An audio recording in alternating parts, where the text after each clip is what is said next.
I'm here in my office and I got stuff in the office that don't belong in the office. It belongs in my play space. But we are playing in the office. I have an event on Sunday and I'm experimenting. So we got some air dry clay and we are playing. But so what's up? It's the weekend. It's not Halloween weekend. This year Halloween fell on a weekend. Yeah, sorry. I'm giving away my age. But probably should have put some gloves on. But no, so what are your plans for this weekend? What you doing? What's up? I just came to check in to invite you into my heart space for a moment while I play with clay. Now, I really thought I was going to get these decals on here. Oh, maybe. Let me see. And just do a thing. But I'm not so sure now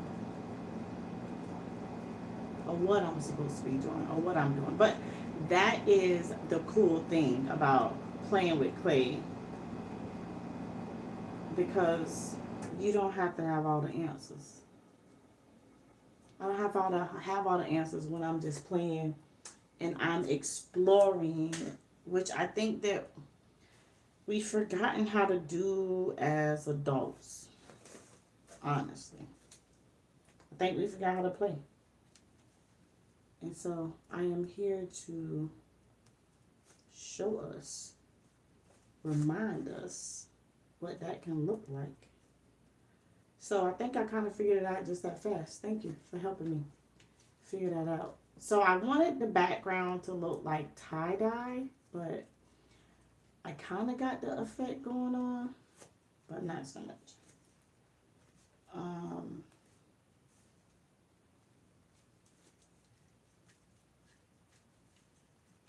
So it's Free Water Friday. I didn't do a Free Water Friday video, so let me give you this water. So Free Water Friday is your modern day holy water.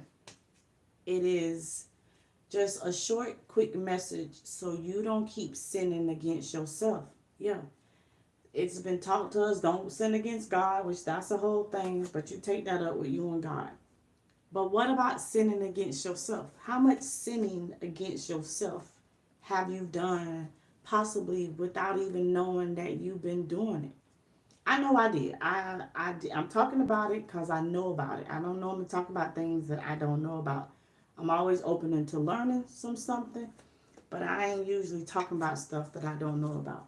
I did a lot of sinning against myself. And what I mean by that, if you would have asked me what made me happy, I would have told you whatever makes everybody else happy. And that ain't true. I learned that there are a lot of things that make me happy. But at one point, when I was unlearned about myself, when the knowledge of myself wasn't saturating who I am as a person, but I was saturating everybody else's business and plan and purpose, and I was leaving my dreams home on the pillow, that is why I can say that I was sinning against myself. I was absolutely sinning against me because everything about my life was about everybody else. And honestly, that ain't how it's supposed to be. I've become so intentional that I now know that I must do unto me as I've done unto others. How about that? Yeah, it's just a little remix of scripture. Because scripture don't tell you that, right? It tells us to do unto others as we want others to do unto ourselves. And then it's still almost like pay more attention to other people than you pay attention to yourself. And I've learned that that is not the route to truly take. So I've learned to do unto myself as I've done unto others. I've learned to be intentional with me. And I learned that how I love me, I teach people how to love me. Listen, my ex-husband asked for a divorce. It's a whole nother story. Catch me on a different channel because I'll tell you the whole real tea behind it. But what I will tell you is that I taught him how to love me. Yeah, because he saw how I was loving me and I wasn't loving me. So why would he give me more than what I was giving myself? Y'all make that make sense. And so when he asked for the divorce, I wasn't mad at him.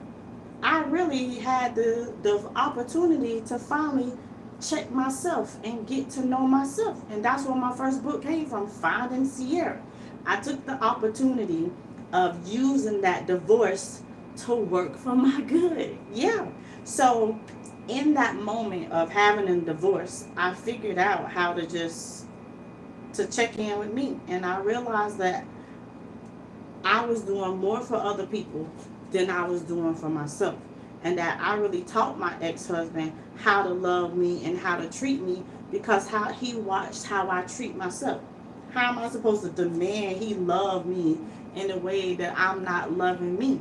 And then even if he was brave enough to do it, or even if he figured out how to do that, because most men don't, but even if he had the guts to stay to figure it out, I would not still been able to receive what it is that he was giving because I wouldn't have understood it. So it's almost like going to Walmart and you want Walmart to have a tire in the ice cream section. That's not where it goes. And so the love that I now know that I deserve, if he would have gave me the love, I wouldn't even been able to handle the love.